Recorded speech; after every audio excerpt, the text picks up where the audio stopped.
తగ్గేదేలే. 'పుష్ప' సినిమాలో పుష్పరాజ్ చెప్పిన డైలాగ్ ఇప్పుడు ఏపీ రాజకీయాల్లో కూడా మార్మోగుతోంది. కేసులు, కోర్టులు, జైలు ఎన్ని ఎదురైనా వెనక్కి తగ్గేదే లేదన్న సందేశాన్ని మాజీ మంత్రి అంబటి రాంబాబు తన స్టైల్లో చూపించారు. రాజమండ్రి సెంట్రల్ జైలు నుంచి గుంటూరు కోర్టుకు తరలించిన వేళ ఆయన చేసిన హావభావాలు సోషల్ మీడియాలో వైరల్ గా మారాయి. అంబటి రాంబాబును పోలీసులు రాజమండ్రి సెంట్రల్ జైలు నుంచి గుంటూరు సివిల్ జడ్జి కోర్టుకు తరలించారు. సంక్రాంతి సందర్భంగా నిర్వహించిన లక్కీ డ్రా వ్యవహారంలో ఆయనపై కేసు నమోదైంది. ఈ కేసు విచారణ నిమిత్తం కోర్టులో హాజరుపరిచారు.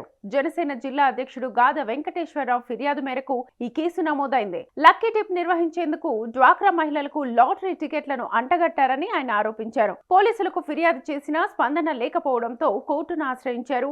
ఈ వ్యవహారంపై అంబటి రాంబాబుపై ఐపీసీ సెక్షన్ 420 కింద కేసు నమోదు కాగా పోలీసులు పిటి వారెంట్ జారీ చేశారు. దాని ప్రకారం ఆయన్ను కోర్టుకు తరలించారు. కోర్టుకు వచ్చిన అంబటి రాంబాబు తన అనుచరులకు తగ్గేదేలే అన్నట్లుగా పుష్పరాజ్ స్టైల్లో హావభావాలు చూపించారు.